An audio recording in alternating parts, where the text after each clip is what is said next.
Sir एक आपकी दोस्ती बहुत ज़्यादा फेमस है शो में, मेहता साहब के साथ। वो उस बॉन्ड के बारे में क्या कहेंगे? 18 साल से दोस्ती, वो जो है लोग उसको एक मिसाल की तरह देखते हैं। और भिड़े के साथ भी बहुत झगड़े होते हैं, लेकिन ऐसे कई एपिसोड बहुत आने बहुत, क्योंकि इतने क्रिएटिव लोग हैं, कभी कभी तो इतने इंटरेस्टिंग मीम्स बनते हैं कि आपने कभी सोचा भी नहीं होता है। दुकान है या कंपाउंड में बबीता जी है, अय्यर भाई है, मैं मूछ लगाता हूँ तो जेठालाल हो जाता हूँ, जैसे मूछ निकल जाती है तो दिलीप जोशी बन जाता हूँ।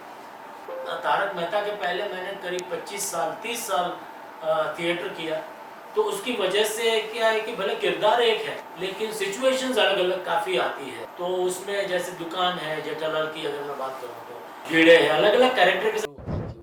आप सबका भी स्वागत है हमारे यहाँ। Thank you. तो सबसे पहले तो क्या कहना चाहोगे, अठारह साल के जर्नी को कैसे डिस्क्राइब करोगे आप? और अगर कहे जाए तो एक वर्ड में क्या रहेगा ये आपके लिए? एक वर्ड में अनबिलीवेबल। क्योंकि 18 साल किसी सीरियल, वो भी कॉमेडी सीरियल का चलना, वो भी ऐसी सीरियल जो मतलब पूरा फैमिली एक साथ बैठ करके देख सके, ऐसी सीरियल 18 साल लगातार चलना। और आज मुझे लगता है 4750 एपिसोड के ऊपर हो गए हैं। तो इतने सारे एपिसोड होना ये अपने आप में मतलब क्या कहें, एब्सोल्युटली अनबिलीवेबल बात है। तो ये बस मैं भगवान का जितना शुक्रिया अदा करें उतना कम है कि हम सबका स्वास्थ्य अच्छा रखा है, और आज भी हम उसी जोश और उत्साह से रोज़ शूटिंग पे आते हैं और लोगों को हंसाने की कोशिश करते हैं। और आसिफ भाई हमारे मेन प्रोड्यूसर, वो आज भी राइटरों के साथ इतनी मेहनत करते हैं स्क्रिप्ट्स के ऊपर, और नए नई कहानियाँ लेकर के आते हैं, because I think writing is really important. और इतने लगातार इतने साल तक इतने एपिसोड्स करना और इतने नए नए टॉपिक्स पे या करंट टॉपिक्स के ऊपर एपिसोड बनाना, ये वन लाइन ढूंढना कि ये इस पे कहानी हो सकती है नहीं हो सकती है, ये सब ब्रेनस्टॉर्मिंग करना लगातार, ये वाकई में बहुत काबिल तारीफ है। और ये आसिफ भाई और राइटर्स की टीम है, they are doing a wonderful job I think. जी हाँ सर, ये तो काबिल तारीफ है। इसके अलावा ये भी एक बहुत काबिल तारीफ है कि इतने सालों तक एक ही किरदार को करते करते फिर भी आप अपने आप को फ्रेश रखते हैं। सबसे पहले जानना चाहिए कैसे होता है, और दूसरा ये भी जानना चाहते हैं क्या कभी घर पे भी तारक में जेठालाल वापस आ जाते हैं? नहीं, इसका मैं हमेशा एक ही एग्जांपल देता हूँ कि मान लो कोई सर्जन है, हार्ट सर्जन या कोई भी है, तो जब ऑपरेशन करते हैं ऑपरेशन थिएटर में करते हैं, तो घर पे जाके तो बीवी को लेटा के वो शुरू नहीं हो जाते ना कि अचानक से मुझ में हार्ट सर्जन आ गया है या जो भी है। तो इसे प्रोफेशन या मतलब जब हम सेट पे आते हैं, मैं मूछ लगाता हूँ तो जेठालाल हो जाता हूँ, जैसे मूछ निकल जाती है तो दिलीप जोशी बन जाता हूँ। तो या आप ट्रेनिंग बस ये है कि तारक मेहता के पहले मैंने करीब 25 साल 30 साल थिएटर किया, तो थिएटर की यही ट्रेनिंग है कि एक प्ले जब सुपर हिट होता है तो उसके 200-300 शोज होते हैं, और एवरी संडे और एवरी ऑल्टरनेट डे आपको वही शो करना होता है, वही किरदार निभाना होता है।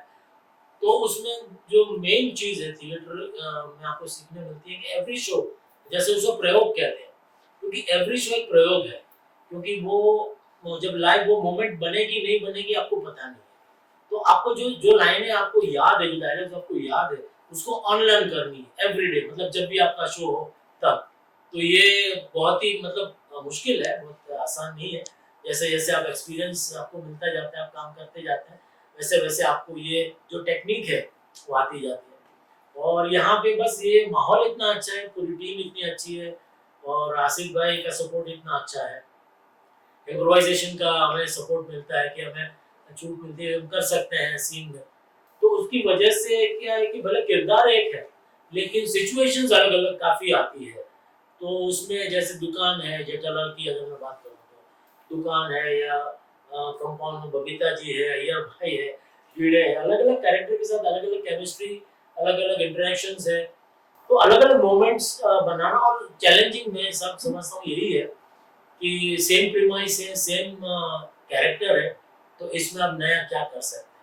तो ये रोज एक चैलेंज है डेफिनेटली, और बस भगवान की कृपा से रोज आज भी नया नया कुछ ना कहीं से कोई पंच मिल जाता है, तो उसी से हमारी गाड़ी चलती रहती है। बट कभी घर वाले कभी बोल देते हैं यार आपका जेठालाल बाहर आ गए? नहीं वो कभी आता नहीं है क्योंकि दिलीप जोशी जेठालाल दोनों पोल्स अपार्ट है।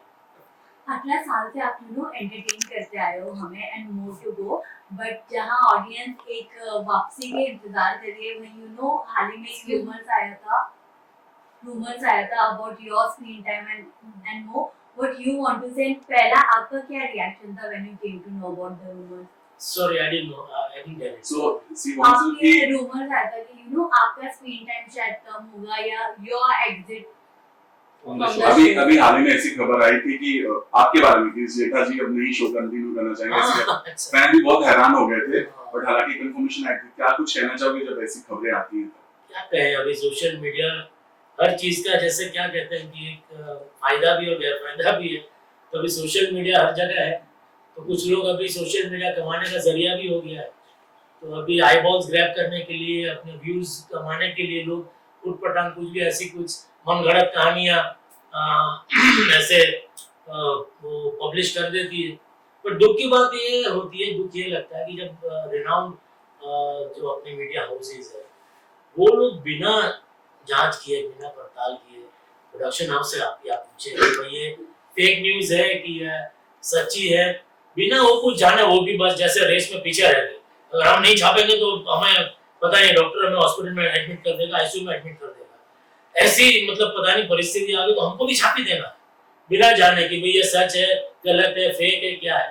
तो आपके जरिए बस मैं सब जो जेन्युइन मीडिया हाउसेज जो इन्फ्लुएंसर्स हैं या जो ऐसे सोशल मीडिया में छोटे मोटे जो अपने व्यूज कमाने के लिए ऐसी अफवाह फैलाते हैं उनकी मैं बात नहीं कर रहा हूँ, क्योंकि उनको तो आप अभी रोक नहीं सकते क्योंकि इट्स अ वास्ट समंदर है पूरा। लेकिन एटलीस्ट जो हमारी रेप्यूटेड न्यूज एजेंसीज हैं या मीडिया हाउसेज हैं उनसे मैं रिक्वेस्ट करना चाहूँगा इसके मतलब आप कुछ ये पब्लिश करें, प्रिंट करें, उससे पहले एक बार जरा प्रोडक्शन हाउस से या जो भी जिसके बारे में बात हो रही है उनसे एक बार आप कंफर्म कर ले कि ये सच है या गलत है। वेरी ट्रू, हमने वो किया भी था, हमारी बात भी हुई थी, हमने ये खबर छापा भी नहीं है, सब कुछ वहीं क्लियर था। बट जब ऐसी सिचुएशन आती तो प्रोड्यूसर थोड़ा सा शॉक्ड होते, भाई क्या हो रहा है। तो आसिफ जी ने आपको कॉल किया या आपने कुछ बात किया इस मुद्दे पर?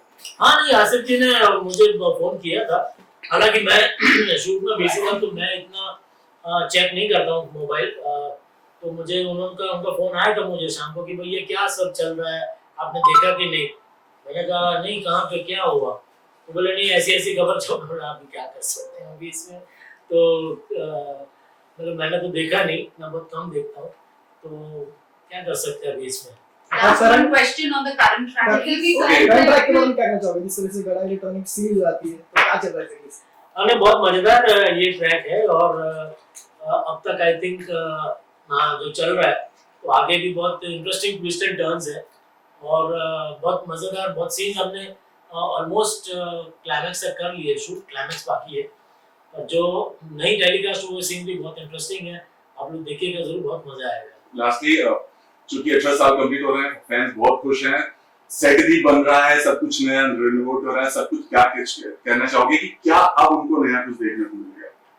ये सवाल तो आपको आसिफ भाई को पूछना पड़ेगा क्योंकि उनके दिमाग में क्या चल रहा है। जब ये आप देख रहे हैं इतना खर्चा करके ऑलमोस्ट पूरा सेट नया बनाया है, पूरा तोड़ के और मजबूत उसको बनाया है, तो आई एम श्योर उनके दिमाग में कुछ ना कुछ तो चल रहा होगा कि आगे और क्या क्या उनका प्लानिंग होगा। शायद डेफिनेटली कुछ लंबा प्लानिंग होगा, तभी उन्होंने इतना खर्चा किया है। Message for fans?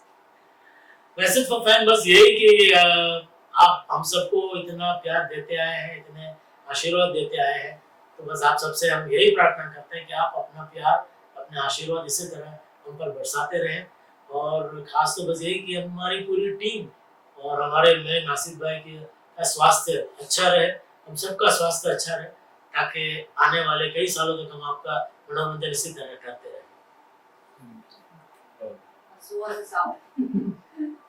सर एक आपकी दोस्ती बहुत ज्यादा फेमस है शो में मेहता साहब के साथ, वो उस बॉन्ड के बारे में क्या कहेंगे? 18 साल से दोस्ती वो जो है लोग उसको एक मिसाल की तरह देखते हैं।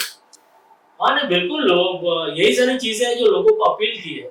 आई थिंक सिर्फ मेहता साहब के साथ दोस्ती नहीं, चंपक लाल के साथ जो जेठालाल का इक्वेशन है, जिस तरह वो इतना रिस्पेक्ट करता है अपने पिताजी का, या दुकान में नटू काका और बागा के साथ उसका जो इक्वेशन है कि भले उसके साथ वो कभी कभी गुस्सा हो जाता है, बट जब ऐसे मोमेंट्स आते हैं तब he cares a lot also for Natu काका एंड बागा। और भिड़े के साथ भी बहुत झगड़े होते हैं, लेकिन ऐसे कई एपिसोड बहुत कमाल के आए हैं कि जब ऐसे ह्यूमन इमोशंस उसमें टच किए हैं कि जब भिड़े को कुछ तकलीफ हुई है या वो बताता नहीं है लेकिन जेठालाल को बाद में पता चलता है तो वो कैसे मतलब उसकी मदद करता है। तो ये सारी चीजें डेफिनेटली इसी की वजह से तो शायद ये शो आज तक इतना चल रहा है और लोगों को इतना पसंद भी आ रहा है। इवन जब कुछ भी सोशल मीडिया पे ट्रेंड करता है तो सबसे पहले या तो तारक मेहता का उल्टा चश्मा या फिर जेठालाल का ट्रेंड पे मैच कर जाता है उनके पुराने एपिसोड। जब आप ऐसे रील्स देखते हो या फिर ऐसे मीम्स देखते हो तो आपका क्या रिएक्शन है? आनंद बहुत, क्योंकि इतने क्रिएटिव लोग हैं, कभी कभी तो इतने इंटरेस्टिंग मीम्स बनते हैं कि आपने कभी सोचा भी नहीं होता है, तो बहुत मजा आता है। मैं बहुत कम टाइम मिलता है शूट से देखने का, लेकिन जब भी देखने को मिलता है मैं डेफिनेटली देखता हूँ और उनकी क्रिएटिविटी को सलाम करता हूँ कि वाकई में लोग कितना कहीं से कहाँ कितना मतलब कभी क्रिकेट के साथ जोड़ दिया या कहीं किसी के साथ धुरंधर के साथ जोड़ दिया, मतलब कितना क्रिएटिव लोग काम करते हैं, तो मजा आता है देखने में। सर आपने कैरेक्टर किया एक लाख सर आपने कैरेक्टर किया जेठालाल का, आपने उसे अमर कर दिया। लोग इतना प्यार करते हैं आपके कैरेक्टर को, कभी भी हम आपकी कोई भी चीजें देखते हैं उसमें कभी कोई हेट कमेंट या कुछ नहीं होता, लोग आपसे इतना प्यार करते हैं। उस प्यार को मिलके क्या कैसा महसूस करते हैं? ऑफ कोर्स अच्छा ही महसूस करेंगे कि आप हमेशा मेरी कोशिश यही है कि भाई जितना हो सके उतना एक क्लीन एंटरटेनमेंट हम लोगों को दे सके, और जब लोगों का इतना प्यार मिलता है तो डेफिनेटली आपको खुशी होती है। तो बस लोगों से यही प्रार्थना करता कि इसी तरह आपका प्यार बनाए रखना।